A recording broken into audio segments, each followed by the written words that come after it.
This episode is brought to you by SmartVestor. Connect with an investing pro near you at RamseySolutions.com/SmartVestor. Max is in San Antonio. Hey, Max, what's up?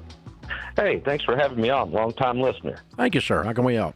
Well, I'm 58 years old. I've been divorced now for a little over 5 years, and I've been dating a lady who is 57, and she is a surviving widow. She, if we get married before she is 60, she loses all of her surviving spouse Social Security benefits. And he was a big contributor up until he was about 58 years old, so she would receive the max.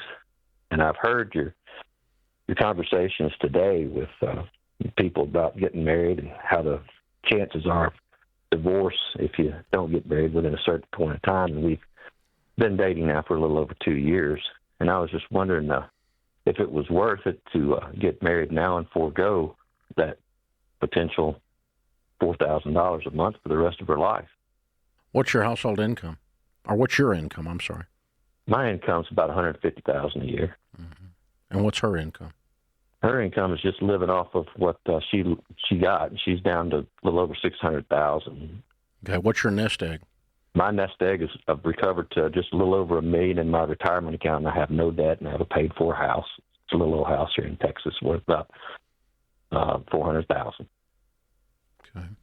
Have you all been discussing marriage prior to this thought pattern here? Sure. Yes, sir. We've been dating for a little over 2 years and fell in love immediately. And been talking to both of our parents about it and both of our families. She's got 2 stepkids, and I have 2 stepkids. Of course, they're all grown. Mm-hmm. Everybody loves each other and doing great.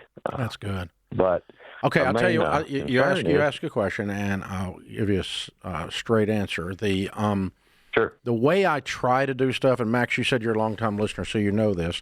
I try to put I've never been in your situation. I'm 65, so we're fairly close in age. But if I try to put myself in your position, what would I do if I were in your shoes?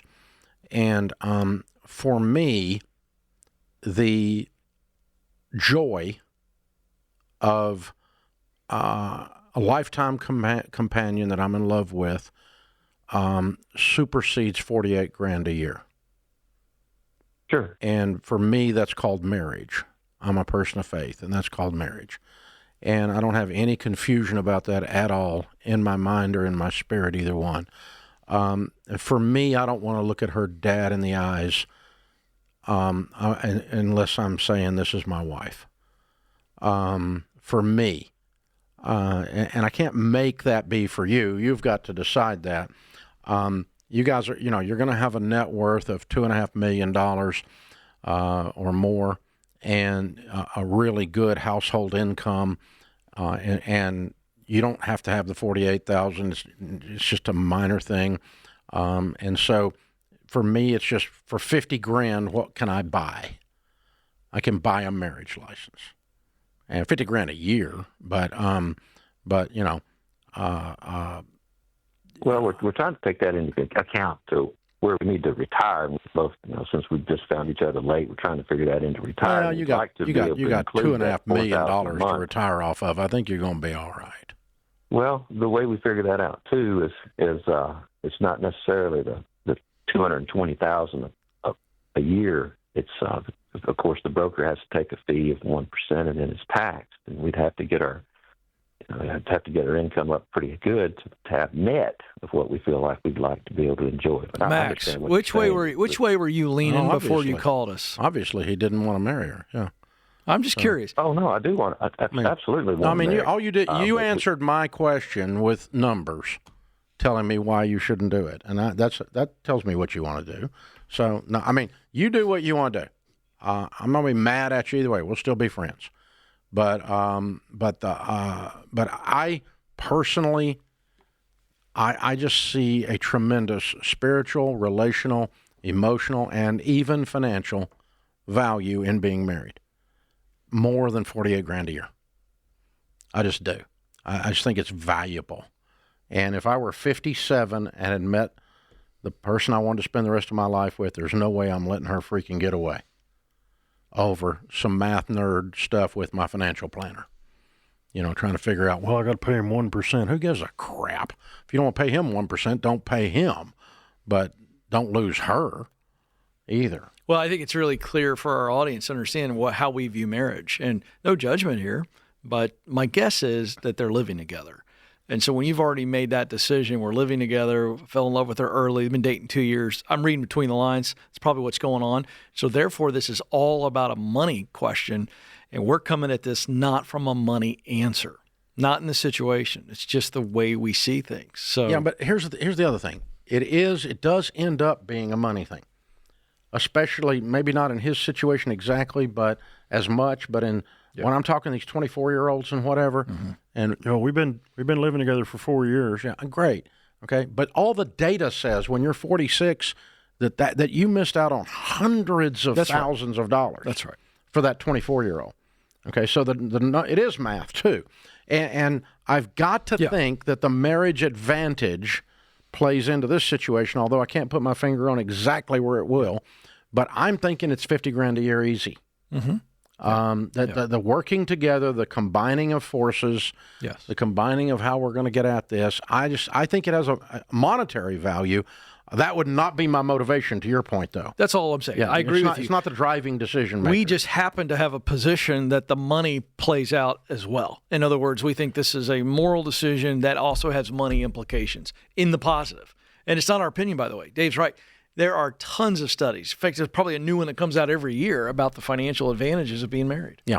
Now, the 35-year-old, as an example, it's not Max's situation again. Right. But the 35-year-old that is married has 13 times the net worth of an unmarried 35-year-old. Yeah. There it is. That means shacked up, and that means single, and that means divorced, and that means widowed. It could be anything, but an unmarried 35-year-old has 13 times less money on average in America. It's a huge advantage. Married men live 9 years longer on average than unmarried men. Deloney thinks it's because wives keep us from doing stupid stuff. There's no question. I don't think that's the singular issue, but clearly a key issue. You're going to eat that? Oh. Yes, Yeah. I'm going to eat that. It's really true. And I'm going to have 2 of them. Or this is the one that I get a lot. You're going to try that? Are you aware of how old you are? It's like the thing that could cause a lot of bodily harm, which might begin the downfall. Stacey But that's saves an me from a lot of actual that. number. And married ladies only live 4 years longer than unmarried ladies. So it extends male. What is it that we do for women? Let's get something to score for the men here. What do we do that allows women to live longer? What do you think? Suspect. I don't know. We're having a hard higher time. net worth. I couldn't Higher think of net worth. anything There you go. either. So yeah.